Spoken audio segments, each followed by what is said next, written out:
सोमवार व्रत कथा। ओम नमः शिवाय।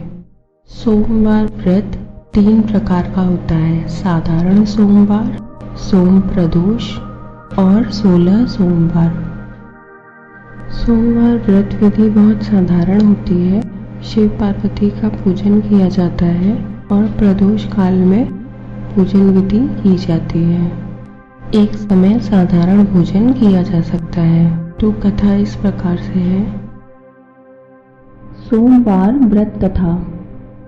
एक साहूकार बहुत ही धनवान था। उसे किसी प्रकार की कोई कमी नहीं थी, परंतु पुत्र न होने के कारण वह अत्यंत दुखी था। वह इसी चिंता में रात दिन रहता था। इसलिए वह पुत्र की कामना हेतु प्रति सोमवार को शिवजी का व्रत और पूजन किया करता था।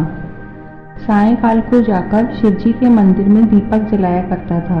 उसके इस भक्ति भाव को देखकर एक समय श्री पार्वती जी ने शिवजी महाराज से कहा, हे महाराज, यह साहूकार आपका अत्यंत भक्त है और सदैव आपका व्रत और पूजन बड़ी श्रद्धा से करता है, अतः इसकी मनोकामना पूर्ण करनी चाहिए।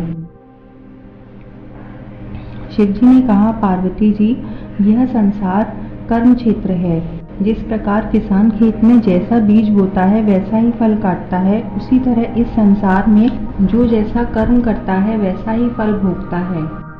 पार्वती ने अत्यंत आग्रह से कहा कि महाराज, जब यह आपका ऐसा भक्त है और यदि इसको किसी प्रकार का कोई दुख है तो उसको अवश्य दूर करना चाहिए, क्योंकि आप तो सदैव अपने भक्तों पर दयालु हैं, उनके दुखों को दूर करते हैं। यदि आप ऐसा नहीं करेंगे तो मनुष्य क्यों आपकी सेवा व्रत पूजन करेंगे। पार्वती जी का ऐसा आग्रह देख शिवजी महाराज प्रसन्न हो कहने लगे, हे पार्वती, इसके कोई पुत्र नहीं है। इसी पुत्र चिंता से यह अति दुखी रहता है। इसके भाग्य में पुत्र न होने पर भी मैं इसको पुत्र प्राप्ति का वर देता हूँ, परंतु वह पुत्र केवल 12 वर्ष तक ही जीवित रहेगा। इसके पश्चात वह मृत्यु को प्राप्त होगा। इससे अधिक और मैं कुछ इसके लिए नहीं कर सकता। यह सब साहूकार सुन रहा था। इससे उसको न कुछ प्रसन्नता हुई और न कुछ दुख हुआ। वह पूर्ववत वैसे ही शिवजी महाराज का सोमवार व्रत और पूजन करता रहा। कुछ काल व्यतीत हो जाने पर साहूकार की स्त्री गर्भवती हुई और 10वें महीने उसके गर्भ से अति सुंदर पुत्र की प्राप्ति हुई। साहूकार के घर में बहुत खुशी मनाई गई, परंतु साहूकार ने उसकी केवल 12 वर्ष की आयु जान कोई अधिक प्रसन्नता प्रकट नहीं की और न किसी को भेद बतलाया। जब पुत्र 11 वर्ष का हो गया तो उस बालक की माता ने उसके पिता से उसके विवाह के लिए कहा, परंतु साहूकार कहने लगा, मैं अभी इसका विवाह नहीं करूंगा और काशी जी पढ़ने के लिए भेजूंगा। फिर उस साहूकार ने अपने साले अर्थात बालक के मामा को बुला उसको बहुत सा धन देकर कहा कि तुम इस बालक को काशी जी पढ़ने ले जाओ और रास्ते में जिस जगह भी जाओ वहाँ यज्ञ करते, दान देते और ब्राह्मणों को भोजन कराते हुए जाओ। इस प्रकार वह दोनों मामा भांजे सब जगह यज्ञ करते, ब्राह्मणों को भोजन कराते जा रहे थे और रास्ते में उनको एक शहर दिखाई पड़ा। उस शहर के राजा की कन्या का विवाह था और दूसरे राजा का लड़का जो विवाह के लिए बारात लेकर आया था वह एक आंख से काना था। लड़के के पिता को इस बात की बड़ी चिंता थी कि कहीं वर को देख कन्या के माता पिता विवाह में किसी प्रकार की अड़चन न पैदा कर दें। इस कारण जब उन्होंने अति सुंदर सेठ के लड़के को देखा तो मन में विचार किया कि क्यों न द्वारचार के समय इस लड़के से वर का काम ले लिया जाए। ऐसा विचार कर राजा ने उस लड़के और उसके मामा से भी कहा तो वह राजी हो गए और साहूकार के लड़के को स्नान आदि करा, वर के कपड़े व आभूषण पहना, घोड़े पर चढ़ा, दरवाजे पर ले गए और बड़ी शांति से सब कार्य हो गया। अब वर के पिता ने सोचा यदि विवाह कार्य भी इसी लड़के से करा दिया जाए तो क्या बुराई है। ऐसा विचार कर उसके मामा से कहा, यदि आप फेरों और कन्यादान का काम भी करा दें तो आपकी बड़ी कृपा होगी और हम इसके बदले में आपको बहुत धन देंगे। उन्होंने यह भी स्वीकार कर लिया और विवाह कार्य बहुत अच्छी तरह से हो गया। परंतु जिस समय लड़का जाने लगा तो उसने राजकुमारी की चुंदरी के पल्ले पर लिख दिया कि तेरा विवाह तो मेरे साथ हुआ है, परंतु जिस राजकुमार के साथ तुमको विदा करेंगे वह एक आंख से काना है और मैं तो काशी जी पढ़ने जा रहा हूँ। उस राजकुमारी ने जब चुंदरी पर ऐसा लिखा हुआ पाया तो उसने राजकुमार के साथ जाने से इनकार कर दिया और कहा कि यह मेरा पति नहीं है, मेरा विवाह इसके साथ नहीं हुआ है। वह तो काशी जी पढ़ने गया है। राजकुमारी के माता पिता ने अपनी कन्या को विदा नहीं किया और बारात वापस चली गई। उधर सेठ का लड़का और उसके मामा काशी जी पहुंच गए और वहां जाकर उन्होंने यज्ञ करना और लड़के ने पढ़ना शुरू कर दिया।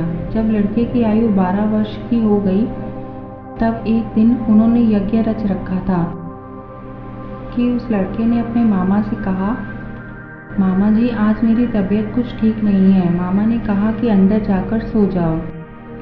लड़का अंदर जाकर सो गया और थोड़ी देर में उसके प्राण निकल गए। जब उसके मामा ने आकर देखा कि वह मर गया है तो उसको बड़ा दुख हुआ। उसने सोचा कि अभी मैं रोना पीटना मचा दूंगा तो यज्ञ कार्य अधूरा रह जाएगा। अतः उसने जल्दी से यज्ञ कार्य समाप्त कर ब्राह्मणों के घर जाने के बाद रोना पीटना आरंभ किया। संयोगवश उस समय शिवजी महाराज और पार्वती जी उधर से जा रहे थे। जब उन्होंने जोर जोर से रोने पीटने की आवाज़ सुनी तो पार्वती जी ने शिवजी को आग्रह करके उसके पास ले गईं और उस सुंदर बालक को मरा हुआ देखकर कहने लगी कि महाराज यह तो उसी सेठ का लड़का है जो आपके वरदान से पैदा हुआ था। शिवजी ने कहा कि पार्वती जी इसकी आयु इतनी ही थी सो भोग चुका। पार्वती जी ने कहा कि महाराज कृपा करके इस बालक को और आयु दो, नहीं तो इसके माता पिता तड़प तड़प कर मर जाएंगे। पार्वती जी के इस प्रकार बार बार आग्रह करने पर शिवजी ने उसको वरदान दिया। शिवजी महाराज की कृपा से लड़का जीवित हो गया। शिव पार्वती कैलाश चले गए। तब वह लड़का और उसके मामा उसी प्रकार यज्ञ करते हुए अपने घर की ओर चल पड़े और रास्ते में उसी शहर में आए जहाँ पर उस लड़के का विवाह हुआ था। वहाँ पर आकर जब उन्होंने यज्ञ आरंभ कर दिया तो उस लड़के के ससुर ने उसको पहचान लिया और अपने महल में लाकर उसकी बड़ी खातिर की। साथ ही बहुत सारा धन और दासियों सहित बड़े आदर और सत्कार के साथ अपनी लड़की और जमाई को विदा किया। जब वह अपने शहर के निकट आए तो उसके मामा ने कहा कि पहले मैं तुम्हारे घर जाकर खबर कर आता हूँ। उस समय उसके माता पिता अपने घर की छत पर बैठे हुए थे और उन्होंने प्रण कर रखा था कि यदि हमारा पुत्र सकुशल घर आया तो राजी खुशी से नीचे आ जाएंगे, नहीं तो छत से गिरकर अपने प्राण दे देंगे। इतने में उस लड़के के मामा ने आकर यह समाचार दिया कि आपका पुत्र आ गया है, परंतु उनको विश्वास न आया। तब उसके मामा ने शपथ पूर्वक कहा कि आपका पुत्र अपनी स्त्री तथा बहुत सा धन लेकर आया है। तो सेठ ने बड़े आनंद के साथ उनका स्वागत किया और वे बड़ी प्रसन्नता के साथ रहने लगे। इसी प्रकार जो कोई भी सोमवार के व्रत को धारण करता है अथवा इस कथा को पढ़ता या सुनता है, उसके दुख दूर होकर उसकी समस्त मनोकामनाएं पूर्ण होती हैं। वह इस लोक में नाना प्रकार के सुख भोगकर अंत में सदाशिव के लोक को प्राप्त करता है।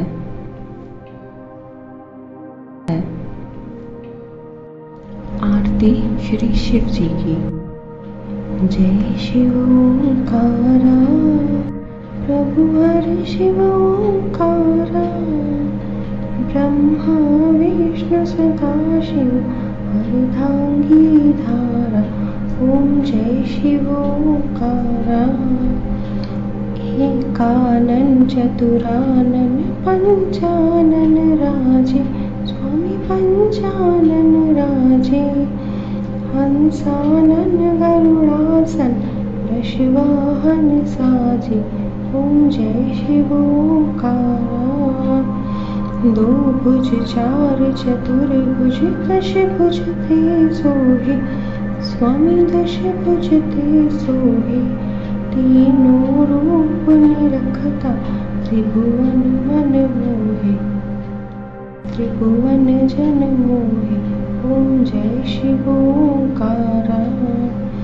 अक्षयमाला वनमाला मुंडमाला धारी, स्वामी मुंडमाला धारी। चंदन मृगमत भाल बिसोहे शुभकारी। ओम जय शिव ओंकारा। श्वेतांबर पीतांबर बाघंबर अंगे, स्वामी बाघंबर अंगे। सनकादिक ब्रह्मादिक भूतादिक संगे। ओम जय शिव ओंकारा। कर में श्रेष्ठ कमंडल चक्र त्रिशूल धरता, स्वामी चक्र त्रिशूल धरता। जग करता जग भरता जग पालन करता ओम जय शिव ओंकारा। ब्रह्मा विष्णु सदा शिव जानत अविवेका स्वामी जानत अविवेका। प्रणवाक्षर के मध्य यह तीनों एका ओम जय शिव ओंकारा। त्रिगुण शिव जी की आरती जो कोई नर गावे स्वामी जो कोई नर गावे। कहते शिवानंद स्वामी सुख संपत्ति पावे ओम जय शिव ओंकारा।